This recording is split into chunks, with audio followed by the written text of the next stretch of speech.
Example ఆయన సొంత నియోజకవర్గంలోనే వర్మతో ఇష్యూ నడుస్తుంది. ఇట్లాంటి వ్యవహారాల్ని ఈ పార్టీ కాన్ఫ్లిక్ట్ వింగ్ పరిష్కరిస్తుందా? లేదు కదా. ఇది ప్రస్తుతం ఈ కాన్ఫ్లిక్ట్ వింగ్ అనేది వాళ్ళ పరిష్కారాల కోసం, వాళ్ళ పార్టీల అంతర్గత వ్యవహారాలకి, బయట నుంచి వచ్చే వాటితో కాదు. సార్ ఒకటి ఓవరాల్ గా ఇదంతా చూసుకుని ఒక రెండో కోణంలో చూసుకున్నప్పుడు they will ready to go individual development అనేది ఎంతవరకు చూడొచ్చు?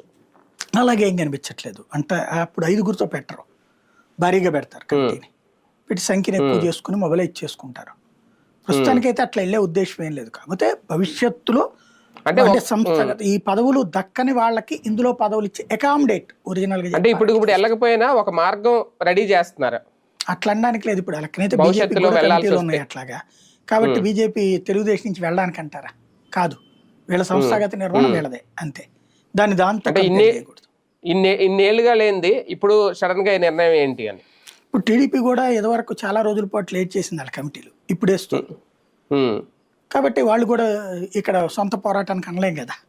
బేసిక్గా సంస్థాగత, ఇప్పుడు అధికారంలో లేనప్పుడు సంస్థాగత నిర్మాణం చేస్తే ప్రాబ్లం అనే జగన్ చేయట్లా. అధికారంలోకి వచ్చినప్పుడు మనకెందుకు లేని వదిలేస్తారు. అదే ఇప్పుడు పరిష్కారం అవుతుంది అనమాట.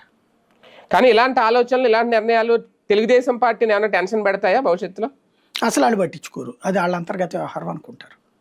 వాళ్ళు చాలా ప్రశాంతంగా వెళ్ళి, పవన్ కళ్యాణ్ తమ వెనకాల తప్పనిసరిగా రాక తప్పదు అతనికి.